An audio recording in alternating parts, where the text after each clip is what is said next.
Bueno, vamos a continuar con esta serie de temas que estamos visualizando sobre sangre. En específico ya hemos visto toda la acción que tienen los elementos formes. Empezamos con los eritrocitos, vimos los grupos sanguíneos y ahora vamos a ver qué acción tienen las plaquetas. Para tal fin vamos a introducirnos a un tema que se llama hemostasia. ¿Qué es la hemostasia? La hemostasia es un mecanismo fisiológico que se dispara para evitar la pérdida de sangre del torrente vascular. Cuando se produce una lesión en el vaso sanguíneo, lo que se genera es un proceso en el cual se produce el taponamiento y luego la reparación del mismo.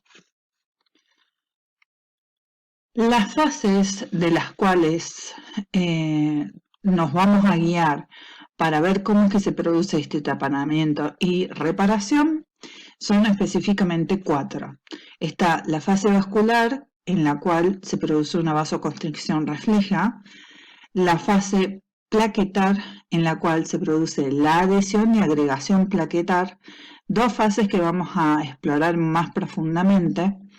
La fase plasmática, que es la cascada de coagulación, que son una serie de reacciones químicas principalmente, que tienen por fin transformar una proteína soluble, que es el fibrinógeno, en otra insoluble, que es la fibrina.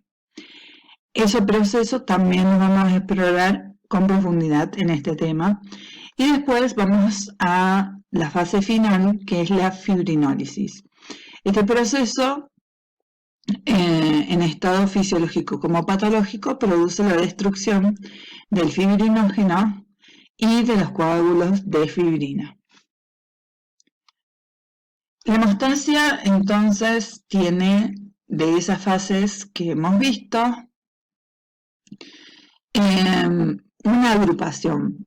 Específicamente vamos a tener en primera instancia lo que es la hemostasia primaria, que es cuando se produce la lesión del vaso sanguíneo y se da la vasoconstricción refleja, la adhesión y agregación plaquetar, que se denomina trombo blanco, y después una hemostasia secundaria, que es la formación del coágulo sanguíneo o trombo rojo. Posteriormente, cuando ya se produce la reparación del vaso sanguíneo, vamos a tener la retracción del coágulo y la fibrinólisis. Como veníamos diciendo, entonces tenemos la lesión vascular en primera instancia, de ahí pasaremos a lo que es la hemostasia primaria, que es el cese provisional del sangrado. Esto va a durar entre 3 a 5 minutos, en los cuales vamos a tener la vasoconstricción en primera instancia, la adhesión y agregación de las plaquetas, la formación del tapón plaquetario, que también lo llamamos trombo blanco, y de ahí pasaremos a lo que es la coagulación, que ese es el cese definitivo del sangrado.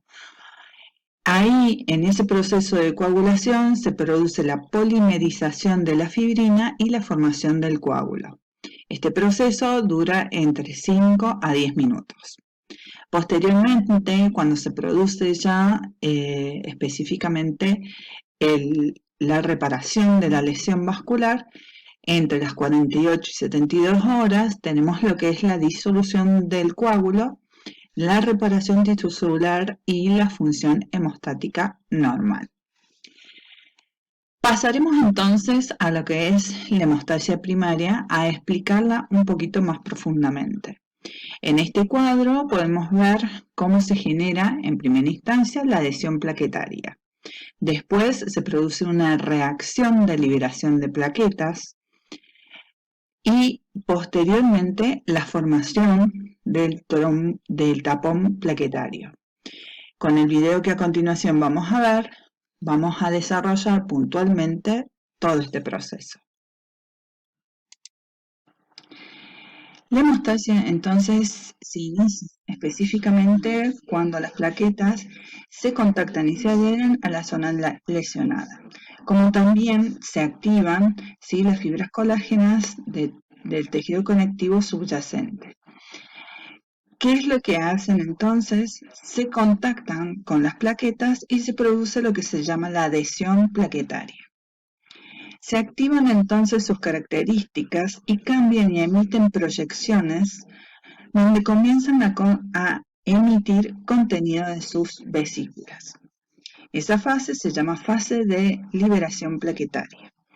El ADP y el tromboxano A2 liberados forman parte de la activación de las plaquetas cercanas.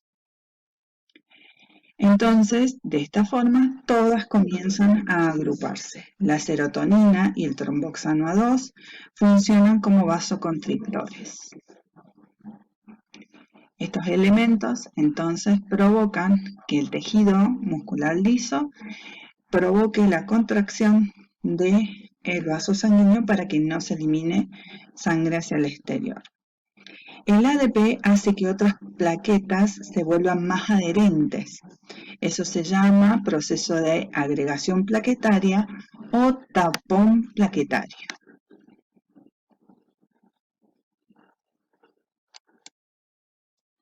Entramos entonces ahora a lo que es la hemostasia secundaria o generación del coágulo. En primera instancia vamos a tener dos vías que van a trabajar en forma separada, que es la vía extrínseca y la intrínseca. Luego ambas convergen en una vía en común y finalmente se genera el coágulo. Vamos por la vía extrínseca. En la vía extrínseca, si tenemos un traumatismo celular, el factor tisular, ¿sí?, actúa junto con el calcio activando el factor 10, que es la trombocinasa. Este, junto con el factor número 5, que es la globulina aceleradora activada, provocan acción sobre la protonvinasa, que es una enzima. Por el otro lado, por la vía intrínseca, se produce el traumatismo vascular. Las células endoteliales dañadas exponen las fibras colágeno. Estas fibras colágeno atraen a las plaquetas son activadas y paralelamente el factor 12, que es el factor antihemofílico D,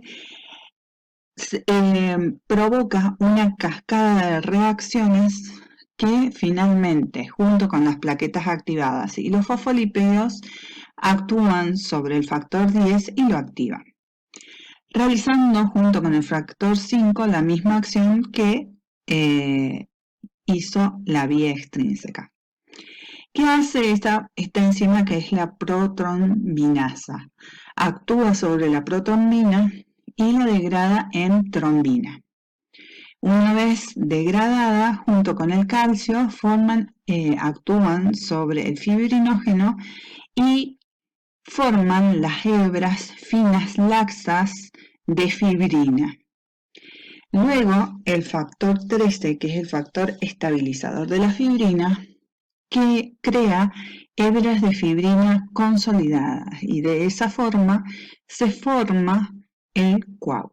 A continuación, con un video, vamos a poder explicar esta cascada de reacciones que se producen para formar el coágulo.